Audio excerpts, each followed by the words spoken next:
तो यशवा मसीह में यीशु मसीह में मेरा आप सबको शुभ शलोम। मेरा यीशु मसीह आप सबको बहुत सारी आशीषें और बरकतें दे। यीशु मसीह के बड़े अनुग्रह के द्वारा एक बार फिर से प्रिय अजीजों हमें ये मौका मिला कि हम यीशु मसीह के पवित्र चरणों में बैठकर आज यीशु मसीह के वचनों को सीखें, उसके वचनों के ऊपर अपना ध्यान लगाएं। और जैसे कि पिछले भागों में हम हनोक के जीवन के बारे में हम स्टडी कर रहे थे, सीख रहे थे, तो आज मैं हनोक के दर्शनों के बारे में आपको बताना चाहता हूं कि हनोक ने अपने जीवित रहते हुए जो दर्शन देखे थे, उसके दर्शन कैसे आज अंत के समय में पूरे होने वाले हैं। मेरे प्रियो, उन दर्शनों के बारे में आज हम हनोक के जीवन के से देखेंगे और मैं विश्वास करता हूं कि ये बातें हमारे लिए एक बड़ी आशीष का कारण बनेंगे। मेरे प्रियो, तो हनोक ने जब वो इस पृथ्वी के ऊपर था, और बाइबल इस बात की गवाही देती है कि हनोक जो है वो यहोवा के साथ साथ चलता था। और बाइबल बयान करती है कि 300 साल तक वो यहोवा के साथ साथ चलता रहा। और मैंने आपको बताया था कि हनोक के साथ क्या होता था कि हनोक जब इस पृथ्वी के ऊपर अपनी गुफा में जाता था और वहां जाकर वो घुटने टेकता था, और जब वो अपनी आंखों को बंद किया करता था तो स्वर्गदूत आते थे और हनोक को स्वर्गीय स्थानों में ले जाते थे, स्वर्गीय स्थानों में ले जाते थे हनोक को। और वहां जाकर हनोक स्वर्गीय दर्शनों को देखता था, स्वर्गीय महिमा को देखता था। और उसने जो दर्शन देखे, उसने जो बातें देखी, उन बातों को हनोक ने अपनी किताब के अंदर इतिहास के पन्नों में उन्हें उसने लिख दिया। मेरे प्रियो, और आज के समय में वो बातें पूरी हो रही हैं और बहुत सारी बातें पूरी होने वाली हैं। इसलिए आए आज हम हनोक की जीवन से, उसके दर्शनों के बारे में हम सीखेंगे और मैं विश्वास करता हूं कि आप एक बड़ी आशीष को, बरकत को पाएंगे। हनोक ने अपने इतिहास के किताब में उसके 40वें चैप्टर के अंदर, 46 चैप्टर के अंदर एक दर्शन का बयान किया। हनोक जब इस दुनिया में था, हनोक स्वर्ग को उठा लिया गया। स्वर्गदूत आए और उसको स्वर्ग में उठा कर ले गए। और हनोक जब स्वर्ग में गया तो अपनी किताब के 40वें चैप्टर के अंदर, 46 चैप्टर के अंदर उसने क्या देखा? उसने क्या देखा कि स्वर्ग के अंदर एक बहुत बड़ा कमरा है, एक रूम है, एक कमरा है। और उस कमरे के अंदर जो दरवाजा है वो अग्निमय था, वो आग का था। और उस कमरे के चारों तरफ आग थी, आग की एक बड़ी बाढ़ थी। और उस आग की बड़ी बाढ़ के अंदर एक सिंहासन था, और उस सिंहासन के ऊपर एक अति प्राचीन, जिसको हम एलोहिम बोलते हैं, जिसको हम सेनाओं का यहोवा बोलते हैं, वो वहां विराजमान था। जब हनोक ने उस दर्शन को देखा, हनोक ने उस विजन को देखा, वो खड़ा नहीं रह पाया उस जलाल में, वो खड़ा नहीं रह पाया उस महिमा में। और हनोक मुंह के बल गिर गया। और जब वो मुंह के बल गिर गया, एक धीमी आवाज हनोक को आई कि हनोक यहां आ जा, हनोक यहां आ जा। और हनोक जब आगे गया तो उसने बयान किया उस सिंहासन के ऊपर जो अति प्राचीन था, उसकी महिमा।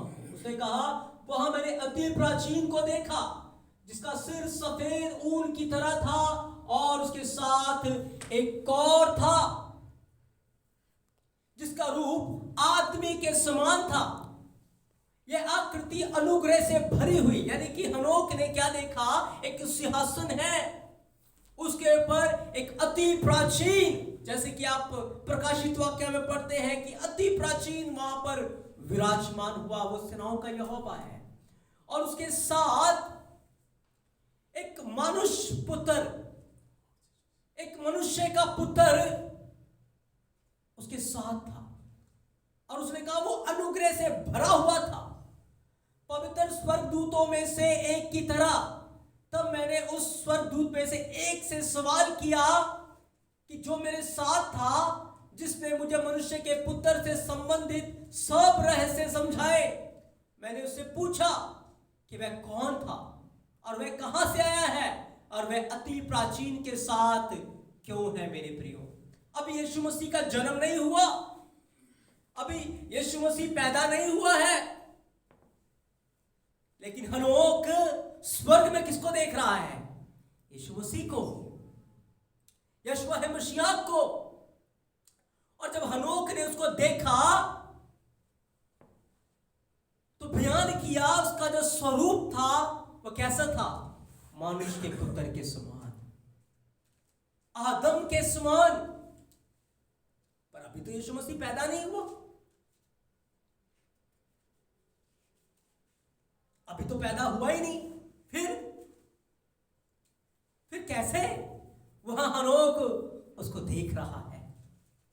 क्योंकि यीशु मसीह ने कहा इससे पहले कि अब्राहम था मैं हूं, यानी कि उसका जो वजूद है वो आदि से ही है। मेरे प्रियो, अगली स्लाइड करेंगे, नेक्स्ट स्लाइड।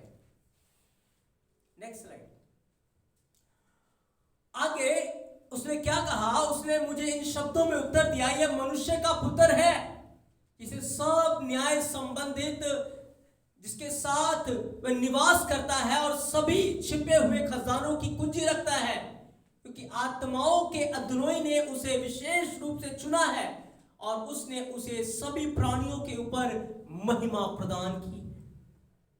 स्वर्गदूत ने बताया ये मनुष्य का पुत्र है, सारे खजाने, सारी कुंजियां इस मनुष्य के पुत्र के पास है।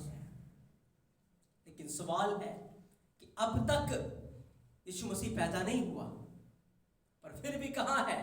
पिता के दाहिने हाथ। हनोक ने उसके जलाल को, उसकी महिमा को मनुष्य पुत्र के रूप में देखा। मेरे प्रियो, जब आप प्रेतों के काम 7 अध्याय 55 वचन को पढ़ते हैं तो लिखा है कि स्तिफनुस ने जब दर्शन देखा, उसने भी तो ये दर्शन देखा था कि वो यहोवा को उसके सिंहासन पर देख रहा है और यीशु मसीह को उसके दाहिने हाथ खड़ा हुआ देख रहा है। उसने भी तो ये दर्शन देखा था। ये दर्शन किसने देखा? हनोक ने देखा। जब आप दानियल 7 अध्याय 13 वचन को पढ़ेंगे, दानियल ने भी ये दर्शन देखा कि देखो मैं मनुष्य के पुत्र के समान किसी को आता हुआ देख रहा हूं। अभी तो यीशु मसीह नहीं आया, लेकिन क्या हो रहे हैं? दर्शन पे दर्शन, दर्शन पे दर्शन। जब हनन्याह, मिशाएल, अजरिया को आग की भट्टी में डाला गया तो नबूकदनेस्सर राजा, जो यहोवा को जानता ही नहीं था, जो यीशु मसीह को जानता ही नहीं था, उसने क्या कहा? हमने क्या 3 नहीं डाले थे, पर अब तो आग में 4 दिख रहे हैं। ये चौथा कौन है जो मनुष्य के पुत्र के समान है? उसने भी गवाही दी। यीशु मसीह का जो स्वरूप है वो कैसा है? मनुष्य पुत्र के समान। इब्रानी भाषा में बोलते हैं बने आदम, आदम का पुत्र, मनुष्य का पुत्र। क्यों यीशु मसीह को मनुष्य का पुत्र बोला गया? क्या रीजन था? कि वो आदि से ही, शुरुआत से ही उस स्वरूप में था, उस जलाल में था जिसको वो मनुष्य का पुत्र। और जब यीशु मसीह इस दुनिया में आया, यीशु मसीह ने बार बार एक बात को कहा, मनुष्य का पुत्र, मनुष्य का पुत्र पापियों के हाथों पकड़वाया जाएगा। मनुष्य का पुत्र बहुत दुख उठाएगा। मनुष्य का पुत्र अपनी महिमा में पहुंचेगा। मनुष्य का पुत्र एलोहिम के दाहिने हाथ खड़ा हुआ तुम देखोगे। आखिर क्या रीजन था? आखिर क्या बात थी कि यीशु मसीह ने अपने लिए इस टाइटल को ले लिया, मनुष्य का पुत्र। Hallelujah, hallelujah. आप बहुत बार बाइबल में इस बात को पढ़ते होंगे, पढ़ा होगा, लेकिन आज तक ये रहस्य, ये भेद हमारी आंखों से छुपा है कि क्यों यीशु मसीह ने अपने आप को मनुष्य पुत्र के रूप में उसने देखा। क्यों लोगों ने उसकी गवाही दी कि वो मनुष्य का पुत्र है। मेरे प्रियो, जब आप बाइबल को ध्यान से पढ़ें तो जब आदम हवा ने पाप किया तो शैतान ने हवा को बहकाया था, आदम को नहीं। किसको बहकाया? हवा को बहकाया। उसने हवा को बहका दिया, स्त्री को बहका दिया। और जब उसने स्त्री को बहका दिया तो स्त्री के ऊपर श्राप आ गया, श्राप आ गया उसके ऊपर। और यहोवा ने एक बात कही कि स्त्री का वंश, किसका वंश? किसका वंश? स्त्री का वंश शैतान के सिर को कुचल डालेगा। यहोवा की संतान नहीं, यहोवा का पुत्र नहीं, एलोहिम का पुत्र नहीं। किसका पुत्र?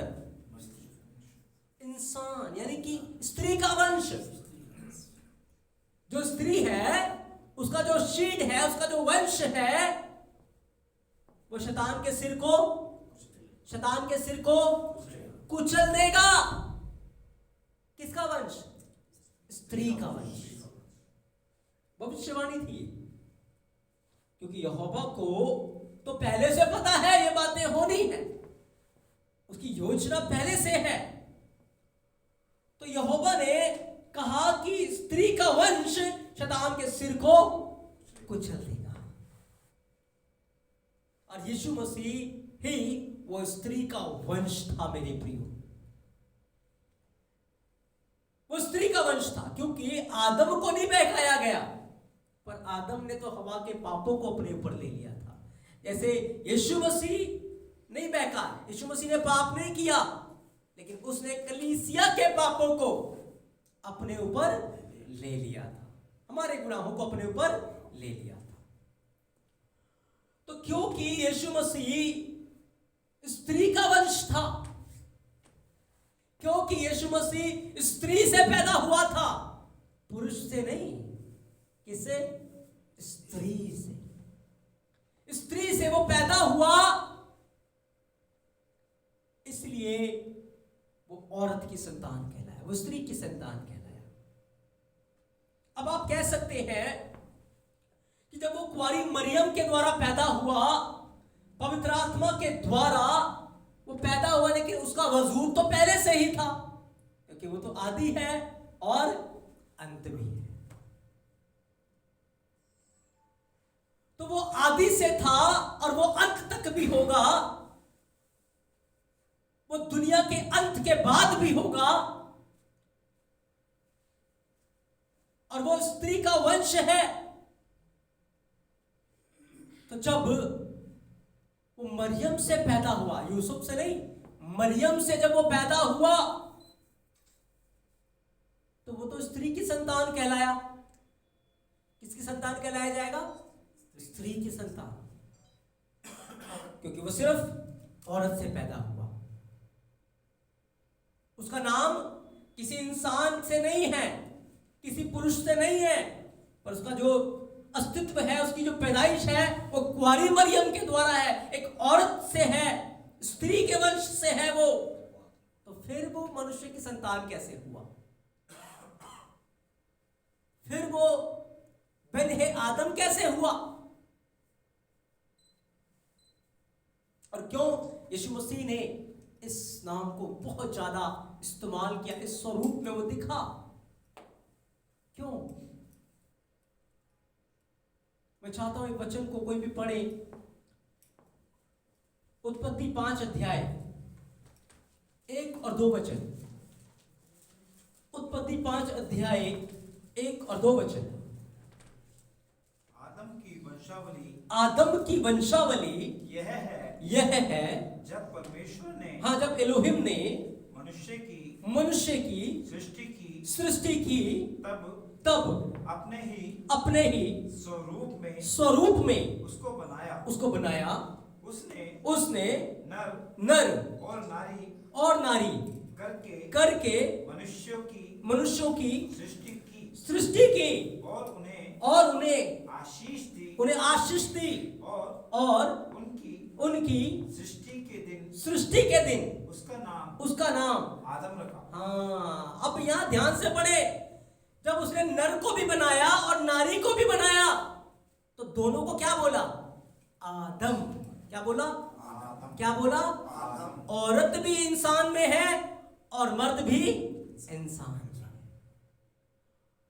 औरत भी इंसान मनुष्य में शामिल हो जाती है और मर्द भी मनुष्य में शामिल हो जाते हैं,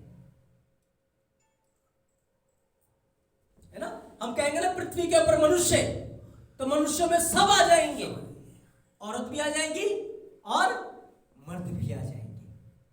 इसीलिए यीशु मसीह की, क्योंकि स्त्री का वंश था जिसे शैतान के सिर को कुचलना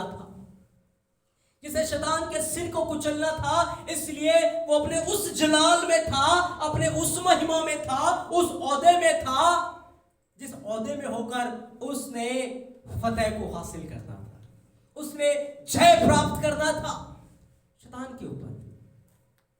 क्योंकि शैतान को हराने के लिए यहोवा के पुत्र की जरूरत नहीं, पर मनुष्य पुत्र की जरूरत थी।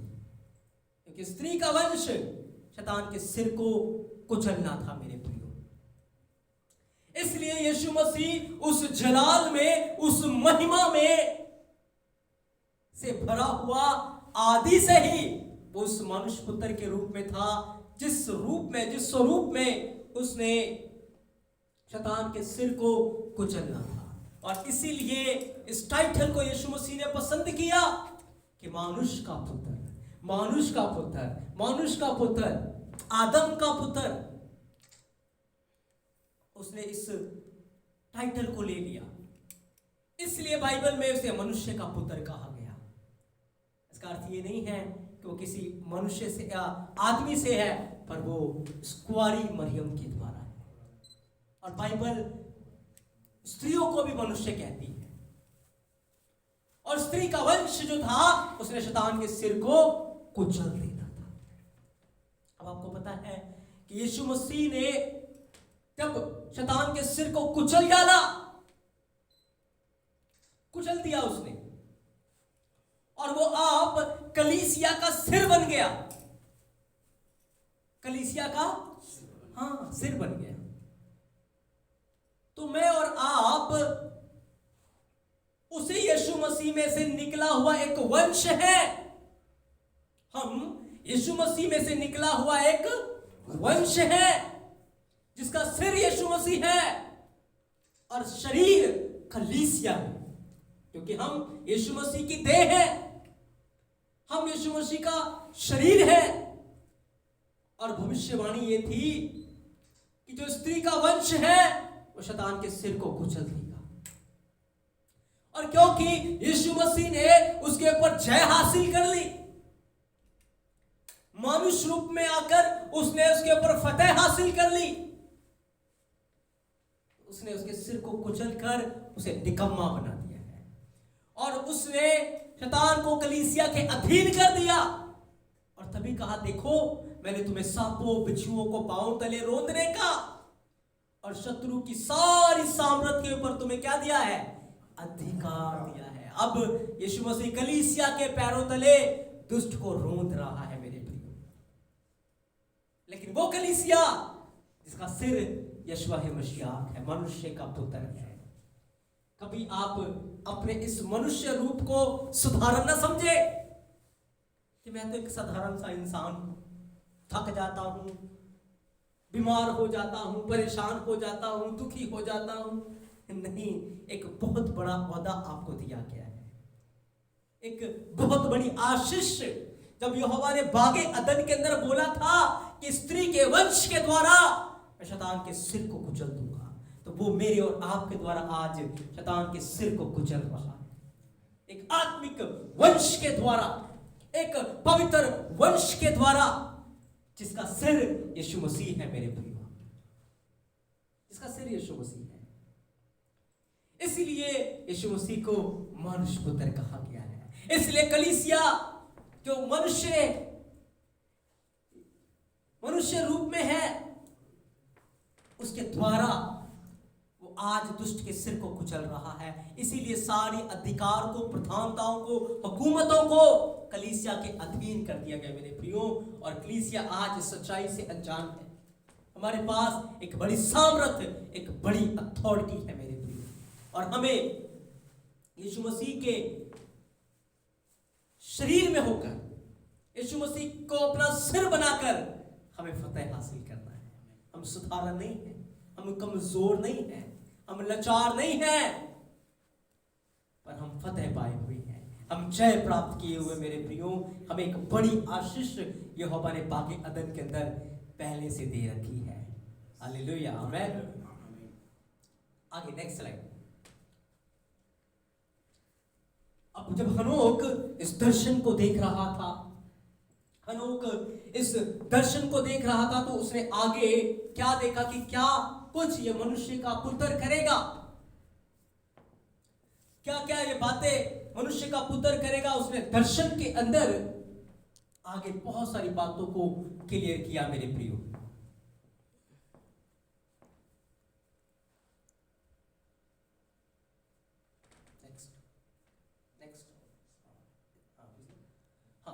तो आगे उसने कहा कि मनुष्य का पुत्र जिसे तुमने देखा राजाओं और शक्तिशालियों को उनके शारीरिक पतन से फाड़ देगा, उन्हें उनकी स्थिर भूमि से बाहर निकाल देगा, वे शक्तिशाली पर रोक लगाएगा, वे पापियों के दांत को तोड़ डालेगा।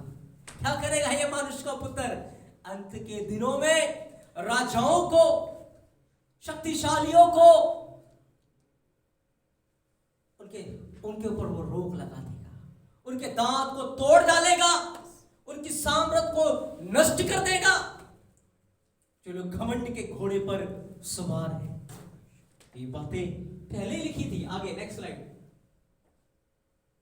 वह राजाओं को, उसके सिंहासन और राज्यों को बाहर निकाल देगा, क्योंकि उन्होंने उसे सम्मान दिया, उसकी जिसने उसे राज्य दिया, प्रशंसा प्रकट करने से और उसके सामने खुद को विनम्र करने से इनकार किया, और वह शक्तिशाली जाति के मध्य परेशानी डालेगा। हाँ, आज जो हुकूमतें, जो प्रधानताएं मसीह के अधीन नहीं है, क्या करेगा? उसे वो गिराकर रोंद डालेगा मेरे प्रियो।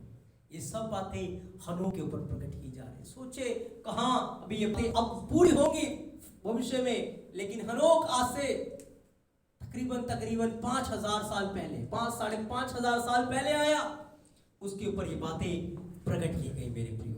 आगे नेक्स्ट स्लाइड।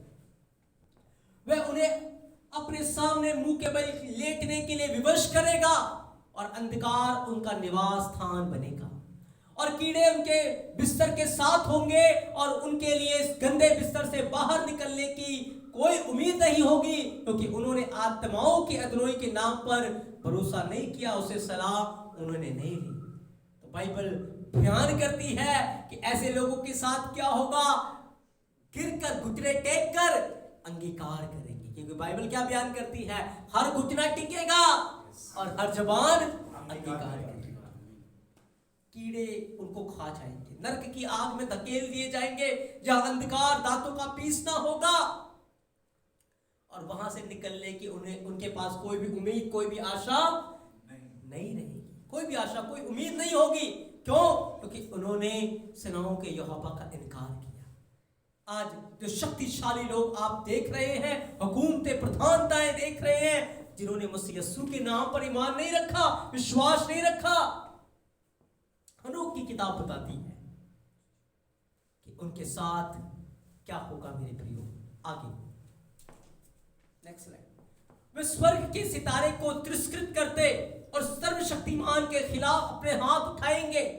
उनके विचार केवल पृथ्वी की ओर मुड़े होंगे, जिनमें वे अपना अनंत घर बनाना चाहते हैं, और उनके कार्य केवल अधर्म के कार्य होंगे। वे अपनी खुशियां अपनी दौलत पर रखेंगे और उनका भरोसा उनके हाथों के बनाए हुए देवताओं पर है।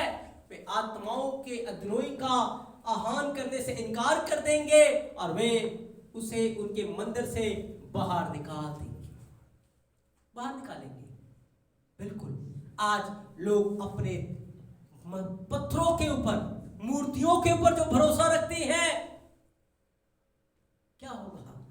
वो सर्वशक्तिमान के खिलाफ चढ़ाई करने के लिए तो जाएंगे, उसके खिलाफ लड़ने के लिए तो जाएंगे, लेकिन यही मनुष्य का पुत्र उन्हें रोंद डालेगा मेरे भाइयों, उन्हें गिराकर चकनाचूर कर देगा। ये सब बातें हनोक पहले देख रहा है, लेकिन ये सब बातें फ्यूचर में होंगी। Next slide. साथ ही साथ उस विश्वास योग्य को भी जो आत्माओं के अधनोई के नाम के कारण सताया जाएगा।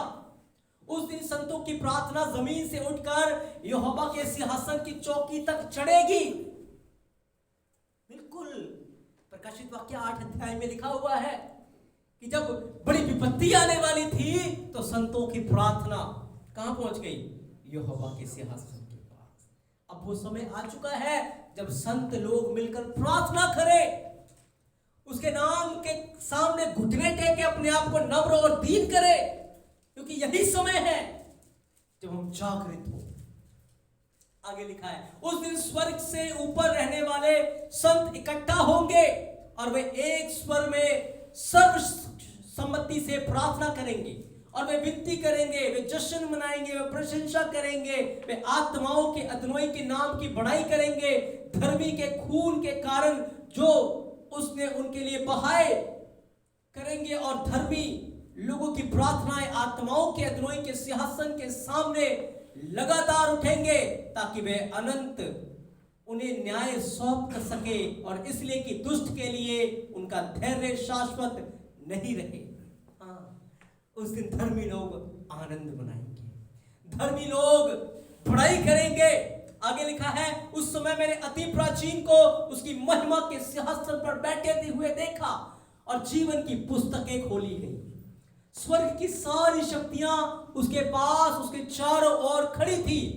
तब संतों के दिल खुशी से भर उठे, क्योंकि धार्मिकता का समय आ पहुंचा था, क्योंकि संतों की प्रार्थना सुन ली गई थी और धर्मियों के बलिदान की आत्माओं के अधनोई द्वारा सराहना की गई थी। हाँ, ये सब बातें कब होंगी? भविष्य में बहुत शीघ्र मेरे प्रियो होने वाली है। क्योंकि जो आज मसीह यीशु के नाम के कारण सताए जा रहे हैं, दुख उठा रहे हैं, स्वर्ग में एक बड़ा आनंद, एक बड़ी महिमा मनुष्य का पुत्र उनके लिए देने जा रहा है, तैयार किए हुए हैं, और धर्मी उसमें बड़ा आनंद उठाएंगे। आगे उन्होंने कहा, उस समय मैंने न्याय के नेक्स्ट स्लाइड, उस दिन, हाँ नेक्स्ट, इससे नेक्स्ट,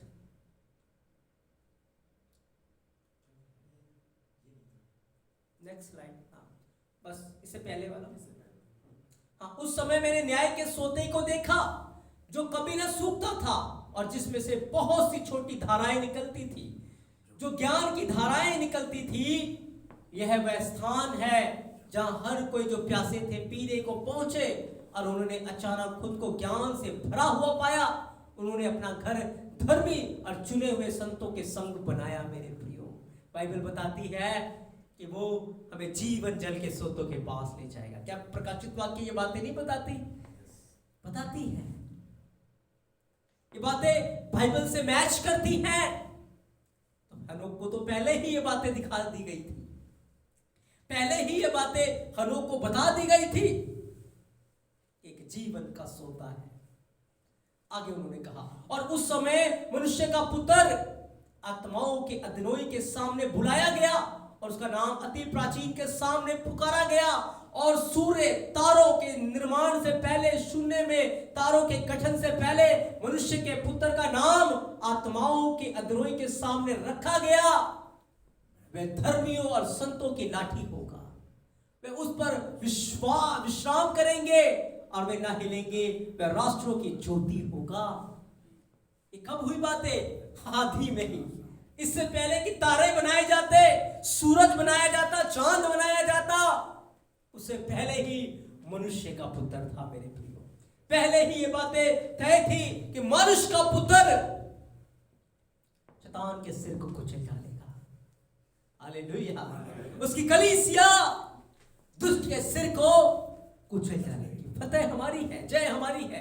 कलीसिया अपने आप को हारा हुआ महसूस न करे, अपने आप को थका हुआ महसूस न करे। एक बड़ा प्रतिफल स्वर्ग के राज्य में यहोवा ने यीशु मसीह में मनुष्य के पुत्र के द्वारा हमारे लिए तैयार करके रखा हुआ है। लिखा है, वह उन लोगों की आशा होगा जिनके दिल पीड़ा में है। वे सब जो पृथ्वी पर रहते हैं उसके सामने झुकेंगे, उसकी उपासना करेंगे, वे उसका जश्न मनाएंगे, उसकी प्रशंसा करेंगे, वे आत्माओं की अधरोई का भजन गाएंगे। इस प्रकार दुनिया के निर्माण से पहले वे चुना हुआ रहस्यमय उत्पन्न हुआ था और उसके अस्तित्व का कोई अंत ना होगा। मैंने आपको बताया वो मनुष्य का पुत्र आदि से ही था।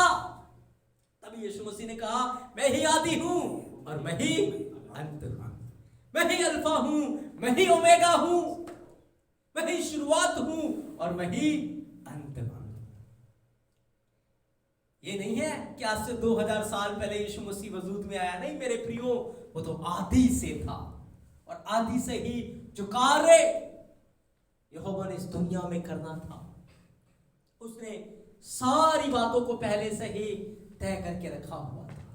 और यीशु मसीह अपने उसी जलाल में मनुष्य के पुत्र के रूप में, क्योंकि वो स्त्री का वंश है जो शैतान के सिर को कुचलेगा, उसने उस बात को प्रिय जाना। पर आज हम उस आशीष को प्रिय नहीं जान रहे, पर अपने स्वरूप को, अपनी महिमा को क्या कर रहे हैं? पाप करके हम बिगाड़ते जा रहे हैं। कलीसिया क्या कर रही है आज? जुबान क्या कर रहे हैं आज? उनको एहसास ही नहीं है कि कितनी बड़ी आशीष हमारे पास है। बागे अदन के अंदर यीशु मसीह ने, यहोवा ने एक बड़ी आशीष स्त्री के वंश के लिए रखा था, स्त्री के वंश के लिए। पर आज हम इन बातों से अनजान हैं और हम अपने आप को हारा हुआ, थका हुआ, परेशान महसूस करते हैं। लेकिन हम हारे हुए, थके हुए नहीं, पर जय पाए हुए हैं। आगे लिखा है, वह उसकी उपस्थिति में रहता है और उसने संतों और धर्मियों पर आत्माओं के अधरोई के ज्ञान को प्रकट किया है, क्योंकि उसने उनके लिए उसकी विरासत का हिस्सा रखा है। क्योंकि वे इस अधर्म की दुनिया से घृणा करते थे और उससे अपने को दूर रखते थे और उसके कामों और उसके तरीकों से नफरत करते थे और केवल आत्माओं के अधरोई का नाम लेना चाहते थे। इसके अलावा वे इस नाम से उद्धार पाएंगे। किसके नाम से? मनुष्य के पुत्र यशवा मसीह के नाम से। ये बातें पहले ही बता दी गई थी। हालेलुया। क्योंकि यशाया 46 अध्याय 10 वचन में लिखा है, मैं यहोवा हूं, अंत की बातें आदि में ही बता देता हूं। हालेलुया। लिखा है, इसके अलावा वे इस नाम से उद्धार पाएंगे, उसकी इच्छा उसका जीवन होगा और उन दिनों में राजा पृथ्वी के शक्तिशाली जिन्होंने अपनी भुजा के बल पर दुनिया को जीत लिया होगा अपमानित किए जाएंगे। हाँ, बहुत सारे राजा होंगे, सिकंदर राजा, नबूकदनेस्सर राजा, रोमी हुकूमत जो आई थी, क्या होंगे? ऐसे बड़े हुकूमत के राजा अपमानित हो जाएंगे, शर्मिंदा हो जाएंगे, क्योंकि उस दिन उनका जो ऐश्वर्य है, उनका जो बल है, मिट्टी में मिला दिया जाएगा। लिखा है, क्योंकि चिंता परेशानी के दिनों में उनकी आत्माएं नहीं बचाई जाएंगी, लेकिन वे उसके अधीन होंगे जिन्हें मैंने चुना है। जैसे हम भूसे को आग में फेंकते हैं, वैसे ही मैं उन्हें फेंक दूंगा। जैसे हम पानी में शीशा है, वैसे ही वे धर्मियों की उपस्थिति में जलेंगे। वे संतों की आंखों से ओझल हो जाएंगे और उनका 10वां हिस्सा भी नहीं मिलेगा। हाँ मेरे प्रियो, बाइबल क्या बताती है कि वो गेहूं को फटेगा, भूसी को कहां डाल देगा? आग में। तो ये तो बातें हनोक को बताई, जो बातें यीशु मसीह ने आकर हमें बताई, पर हनोक को पहले ही ये बातें बता दी गई मेरे प्रियो। आगे लिखा है, लेकिन उनकी मुसीबत के दिनों में पृथ्वी पर शांति कायम होगी और वे उसकी उपस्थिति में गिरेंगे फिर ना उठेंगे, और कोई नहीं होगा जो उन्हें उनके हाथों से छीन ले और उन्हें छुड़ा ले, क्योंकि उन्होंने आत्माओं के अधरोही और उसके मसीह को मार डाला है, और आत्माओं के अधरोही का नाम धन्य हो। मेरे प्रियो, ये बातें पहले से रखी है। आगे लिखा है, बुद्धि पानी की तरह बहेगी और उसके सामने महिमा सदियों से सदियों तक न समाप्त होने वाली है, क्योंकि वह न्याय के सभी रहस्यों में शक्तिशाली है। लेकिन अधर्म छाया के समान गुजरता है, क्योंकि उसका स्थिर निवास नहीं, क्योंकि वह चुना हुआ आत्माओं के अधरोही के सामने निरंतर खड़ा रहता है, और उसकी महिमा युगानुयुग बनी रहती है, और उसकी सामर्थ्य सदा की है। उसके साथ ज्ञान बुद्धि की आत्मा निवास करती है। ज्ञान और शक्ति की आत्मा उन लोगों के मन जो धार्मिकता में सोते हैं, वह न्याय करता और सब छिपी हुई बातों को परखता है। कोई उसके सामने एक शब्द भी नहीं बोल सकता, क्योंकि उसकी इच्छा के अनुसार वह चुना हुआ आत्माओं के अधरोही के सामने है।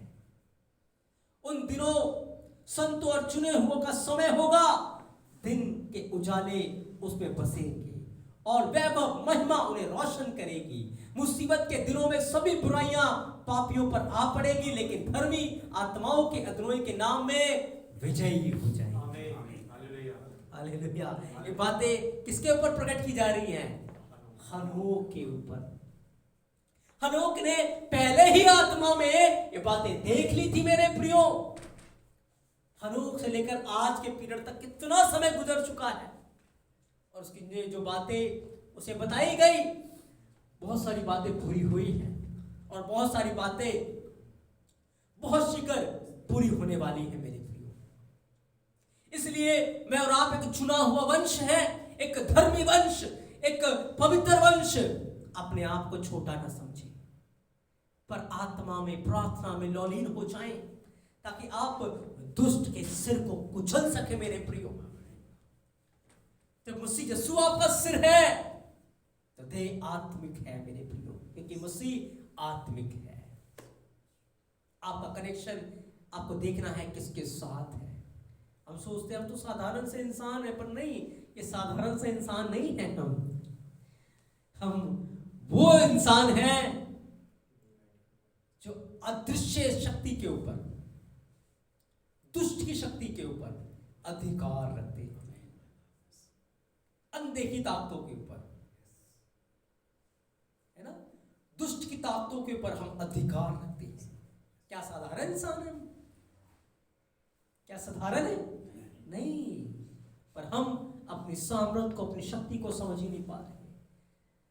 यीशु मसीह जानते थे कि मेरा वजूद, मेरे नाम की महिमा कहां से मुझे मिलेगी? मनुष्य के पुत्र से, क्योंकि मनुष्य का पुत्र ही शैतान के सिर को कुचल डालेगा। हालेलुया। इसीलिए आदि से जब भी नजर आया, लोगों ने इसे मनुष्य पुत्र के रूप में देखा, मनुष्य पुत्र के रूप में वो नजर आया। उसने बार बार बाइबल के अंदर एक बात कही, मनुष्य का पुत्र, मनुष्य का पुत्र। वो बार बार उसी भविष्यवाणी की ओर इशारा कर रहा था जो बागे अदन के अंदर हुई थी, कि स्त्री का वंश शैतान के सिर को कुचल डालेगा। बार बार वह इशारा कर रहा था, लेकिन हम उन इशारों को समझ नहीं पाए मेरे प्रियो। हालेलुया। आगे लिखा है, अन्य जाति अंततः समझेंगे कि उन्हें पश्चाताप करना चाहिए और अपने हाथों के बुरे कामों को त्याग देना चाहिए, और वे समझेंगे कि आत्माओं के अधरोही के सम्मुख स्तुति की प्रतीक्षा नहीं करनी है, पर वे अभी भी अपने नाम से बचाए जा सकते हैं। आत्माओं का अधर्मी उन पर अपनी दया दिखाएगा, क्योंकि उसकी दया महान है और उसके निर्णय न्यायपूर्ण है और उसमें कोई अधर्म नहीं। इसलिए जो कोई पश्चाताप नहीं करेंगे वे नाश हो जाएंगे। नहीं, उन्हें मेरी ओर से अनुग्रह और उम्मीद नहीं होगी, अधर्मी कहता है। उन दिनों में पृथ्वी अपने गोद से और अधोलोक अपने अंदर दे। उन दिनों में पृथ्वी अपने गोद से और अधोलोक अपने अंदर दे। वे वापस करेंगे जो उसने ले लिया था। अधोलोक जो उसने निगला था उसे वापस करेंगे। ये क्या बात है? आपको पता है, जितने लोग नरक के अंदर होंगे, अधोलोक में होंगे, आज बहुत सारे लोग पानी में डूब जाते हैं, आग में जला दिए जाते हैं। क्या होगा? एक न्याय का दिन आएगा। उस दिन एलोहिम कहेगा आग को वापस करो, पानी को, समुद्र को कहेगा वापस करो, अधोलोक को कहेगा वापस करो, और वो सब इंसानों को वापस कर देंगे। फिर से वो इंसान अपनी बॉडी के अंदर जीवित यहोवा के आगे खड़ा हो जाएगा और उस समय उन सब का न्याय होगा। ये बातें प्रकाशित वाक्य में भी लिखी है। आगे लिखा है, यह अनुग्रह और उद्धार के प्रथम दिन से होगा कि वे धर्मी और संतों को दुष्ट से अलग करे, पापियों को धर्मियों से अलग किया जाएगा। लिखा है, उन दिनों में चुना हुआ अपने सिंहासन पर बैठेगा और ज्ञान और बुद्धि के सभी रहस्य उसके मुंह से निकलेंगे, क्योंकि आत्माओं की अधर्मी ने उसे अनंत महिमा से संपन्न किया है। उन दिनों पहाड़ भेड़ों की तरह थर-थर कांपेंगे और पहाड़ दूध से भरे हुए भेड़ों की तरह उछलेंगे और धर्मी स्वर्ग में स्वर्गदूत के समान होंगे। आमेन, हालेलुया। उनके चेहरे अति आनंद से चमकेंगे। उन दिनों में वह चुना हुआ महिमा में किया जाएगा और पृथ्वी खुशी से कांपेगी और धर्मी इसमें रहेंगे और चुने हुए इस पर अपने निर्दोष पैरों से चला फिरा करेंगे। मेरे प्रियो, ये एक दर्शन है जो हनोक ने देखा। मेरे प्रियो, कितना महिमामय और रहस्यों से भरा हुआ ये दर्शन जो हनोक ने देखा, जो कि अंत के दिनों में और आज मैं यूं कहूं हमारे समय में पूरी होने वाली है। मेरे प्रियो, क्योंकि मनुष्य का पुत्र बहुत शीघ्र प्रकट होगा और वो दुष्टों को कुचल डालेगा। मेरे प्रियो, उसने क्रूस के ऊपर दुष्ट के सिर को कुचल डाला और आज कलीसिया उसको कुचल रही है। उसने सारी प्रधानताओं को, हुकूमतों को कलीसिया के अधीन कर दिया। जब कलीसिया अपने सिर मसीह यीशु के साथ जुड़ी हुई है तो उसे इस बात को समझना है कि पाप की मेरे ऊपर प्रभुता नहीं है, शैतान की मेरे ऊपर प्रभुता नहीं है, दुष्ट आत्माओं की मेरे ऊपर प्रभुता नहीं है, पर शैतान और उसकी ताकतें और दुष्ट की शक्तियां मेरे पांवों के नीचे है, क्योंकि मेरा सिर मसीह यीशु है। Hallelujah, hallelujah. यीशु मसीह ने इस बात को बहुत सीरियस होकर अहमियत दी कि वो मनुष्य का पुत्र है, वो स्त्री का वंश है जो दुष्ट के सिर को कुचलेगा। लेकिन आज कलीसिया इस बात से अनजान है और इस महत्व को नहीं समझ रही है। वो इंसान है, वो मनुष्य है, इस बात को वो अपनी कमजोरी समझते हैं, ताकत नहीं समझते। क्या समझते हैं? कमजोरी समझते हैं। पर हम इंसान हैं, हम स्त्री का वंश है, हम यीशु मसीह का धर्मी वंश है। ये हमारी ताकत है मेरे प्रियो, ये हमारी सामर्थ है मेरे प्रियो। इसीलिए दुष्ट डरता है मेरे प्रियो से, वो भागता है हमारे पास से, क्योंकि हमारे पास मनुष्य का पुत्र यशुआ मशीयाक है, जिसने शैतान के ऊपर फतेह हासिल की है, उसके ऊपर उसने जय हासिल की है। इसलिए मेरे प्रियो, मैं इन बातों के द्वारा आपका ध्यान स्वर्ग की ओर लगाना चाहता हूं कि सच में मनुष्य का पुत्र इस दुनिया में आने वाला है। आए हम अपने जीवनों को प्रार्थना के लिए तैयार कर ले, आए अपने जीवनों को उसकी महिमा के लिए तैयार कर ले, आए अपने अधिकारों को जान ले, आए उन सारे आत्मिक हथियारों को बांध ले और हम शैतान के गढ़ों को ढा देने के लिए जागृत हो जाए। इससे पहले कि वो हमें नाश करे, इससे पहले कि वो हमारे ऊपर धावा बोले, हम आकर उसे नाश करते हैं। Hallelujah, hallelujah. आपको पता है आज पुरीम का पर्व है।